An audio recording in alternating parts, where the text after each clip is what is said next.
Imagine you're a farmer, just going about your day, tilling the land your family has worked for generations. Suddenly, your equipment hits something hard.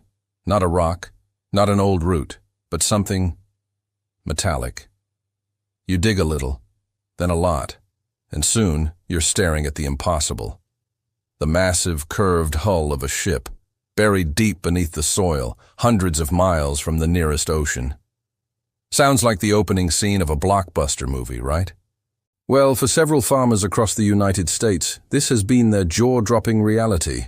Today, we're digging into one of the most baffling archaeological mysteries in American history: the phantom ships of the prairie.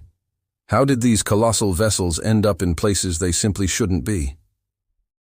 We're talking about full-size ships, not small boats, discovered under cornfields in Kansas, buried in riverbanks in Missouri, and even emerging from the mud in California's old lake beds. Get ready, because this story is a wild ride through history, geology, and a healthy dose of good old-fashioned mystery. Let's start our journey in 1883, near a place called Salton Sink in Southern California. Back then, it was a vast, arid desert. A prospector, scrambling through the heat, stumbled upon what he described as the unmistakable remains of a Spanish galleon. Its timbers were weathered and bleached by the sun, half buried in the sand. He reported his find, and soon stories of a lost pearl ship filled local papers. People flocked to the desert, hoping to find treasure, but the shifting sands had already reclaimed the vessel, swallowing it whole. Was it a mirage, a tall tale, or was it the first clue in a much larger puzzle? Fast forward to the 20th and even 21st centuries.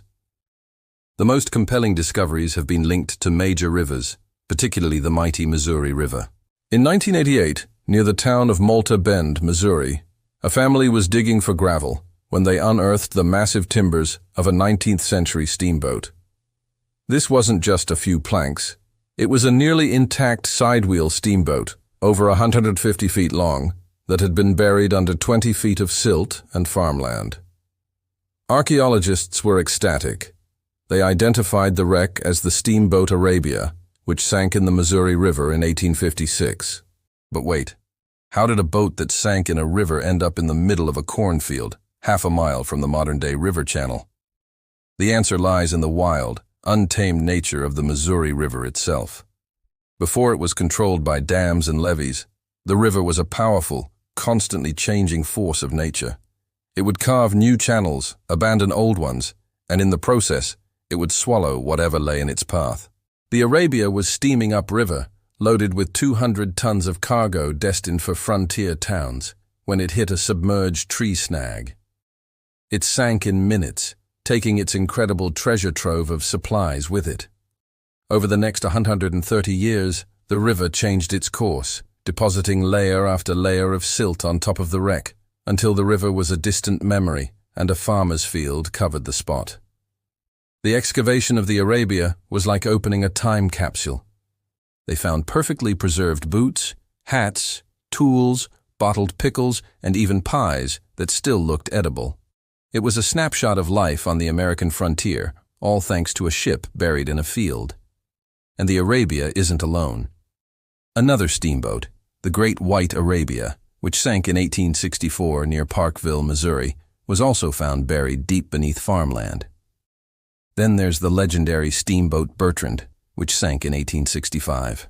Its wreck was discovered in 1968 within the DeSoto National Wildlife Refuge in Nebraska. Again, far from the river's current path. The cargo recovered from the Bertrand was astonishing. Everything from champagne and whiskey to mercury for gold processing. These discoveries paint a vivid picture of a time when rivers were the highways of America and steamboats were the lifeblood of westward expansion. But what about ships found even further from any logical water source? Let's travel to Kansas. In 2018, near the Arkansas River, researchers uncovered the remains of a 19th-century keelboat. While not as dramatic as a full steamboat, its location raised eyebrows. Geologists explained that, like the Missouri, the Arkansas River has meandered significantly over the centuries. A spot that is dry land today might have been the main channel 200 years ago. This phenomenon is called avulsion, where a river suddenly abandons its channel for a new one, often during a major flood. It's like the river decides to take a shortcut, leaving its old bed and anything sunk in it, high and dry. Over time, wind and smaller streams deposit soil, and eventually, the land becomes arable, hiding its incredible secret just a few feet below the surface. So, a farmer plowing his field could, in fact, be plowing over a former riverbed. But this geological explanation doesn't cover all the stories. What about that Spanish galleon in the California desert?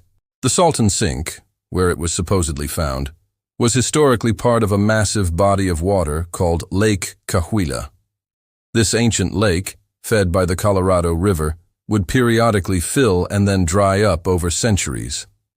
It's plausible that early Spanish explorers sailed up the Gulf of California and into the Colorado River, potentially getting trapped in Lake Cahuilla as the water levels dropped. While no definitive galleon has ever been excavated there, the historical and geological context makes the legend tantalizingly possible, and the stories keep coming. There are local legends in Oklahoma of Viking longships buried in riverbeds, and tales from the Great Lakes region of French trading ships found deep in forests. While many of these are likely just folklore, they speak to a deep human fascination with the idea of finding something so completely out of place. It challenges our understanding of the landscape and our sense of time. These discoveries are more than just curiosities, they are invaluable historical artifacts. The anaerobic, or oxygen-free environment of the mud and silt that buries these ships is a perfect preservative.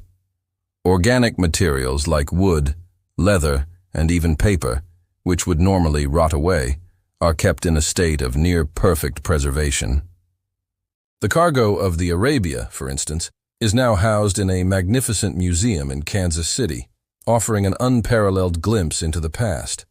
It's not just a rusty anchor or a few coins, it's the fabric of everyday life, sealed away for over a century. So, the next time you look out over a vast expanse of American farmland, remember that you might not just be looking at fields of corn or wheat. You could be looking at a former riverbed, an ancient lake, or the final resting place of a magnificent vessel that met its end long ago.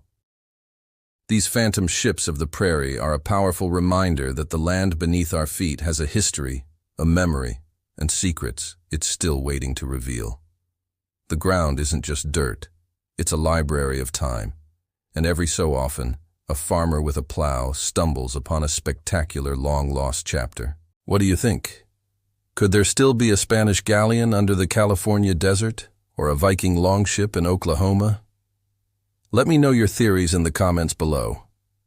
It's a fascinating topic to think about. Thanks so much for watching and joining me on this journey into the heart of America is hidden history.